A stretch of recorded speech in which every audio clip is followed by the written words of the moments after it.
भारत के एक ऐसे रहस्यमय मंदिर की कहानी जहां भक्तों की इच्छा तभी पूरी होती है जब घंटी उल्टी बजती है। क्या ये ईश्वर की लीला है या कोई रहस्य? सुनिए 15 मिनट की अद्भुत कथा जो आपको भक्ति और रहस्य दोनों की अनुभूति कराएगी। नमस्कार दोस्तों, आज मैं आपको लेकर चल रही हूँ एक ऐसे मंदिर की ओर जहाँ घंटी ऊपर नहीं उल्टी दिशा में बजती है।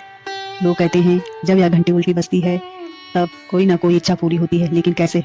क्यों हर पुजारी वहां ज्यादा देर नहीं रुक पाता और उस मंदिर की रातें हमेशा रहस्यमयी क्यों रहती हैं? आइए जानते हैं घंटी के उल्टे स्वर का रहस्य। यह कथा है मध्य भारत के एक छोटे से गांव कुंतीपुर की। गांव बहुत शांत, लेकिन एक चीज ने उसे प्रसिद्ध बना दिया। वहां का महादेव का उल्टा मंदिर कहा जाता है। वहां भगवान शिव की मूर्ति आधी जमीन में धसी हुई है और ठीक ऊपर लटक रही है। एक घंटी जो खुद ब खुद बजती है। लोग कहते हैं ये घंटी तब नहीं बजती जब तुम उसे छूते हो, बल्कि जब भगवान तुम्हारी प्रार्थना सुन लेते हैं तब वो उल्टी दिशा में झूलती है।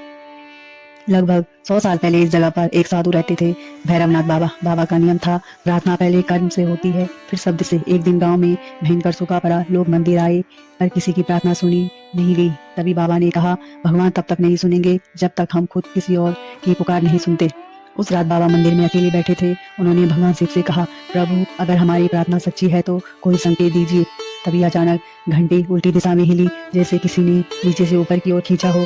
अगले ही दिन गांव में बारिश हुई। तब से उस जगह को घंटी उल्टी बजने वाला मंदिर कहा जाने लगा। लेकिन दोस्तों, यह कहानी यहीं खत्म नहीं होती। जो भी व्यक्ति झूठी मन्नत मांगता वो घंटी कभी नहीं बजती, और कई बार जो व्यक्ति लालच से कुछ मांगता वो घंटी हिलने के बजाय अजीब आवाज करती, जैसे किसी ने फुसफुसा कर कहा हो, सुनो पहले। वैज्ञानिकों ने भी कई बार जांच की, कहा ये हवा का प्रभाव है, पर कोई यह नहीं बता पाया कि हवा उल्टी दिशा में सिर्फ उस घंटी को क्यों हिलाती है जब कोई सच्ची प्रार्थना होती है।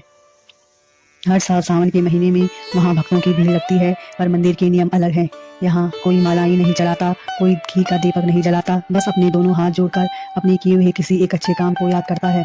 लोगों का कहना है जब आप अपने कर्म को याद करते हैं तभी घंटी खुद को पहचानती है, यानी घंटी आपकी आवाज नहीं आपके कर्म की तरंगे सुनती है। एक बार एक गरीब किसान वहां आया। उसकी बेटी बीमार थी और शहर के डॉक्टरों ने जवाब दे दिया था। वो चुपचाप मंदिर आया, जमीन पर बैठा और कहा, मैंने कभी किसी से झूठ नहीं बोला, बस मेरी बेटी को जीवन दे दो। वो बोल ही रहा था कि घंटी हल्के से उल्टी दिशा में हिली। लोगों ने देखा कोई हवा नहीं, कोई छूने वाला नहीं, पर आवाज आई, स्वीकार। 3 दिन बाद उसकी बेटी पूरी तरह ठीक हो गई। तब से गांव वाले कहते हैं यहाँ शब्दों की नहीं भाव की पूजा होती है।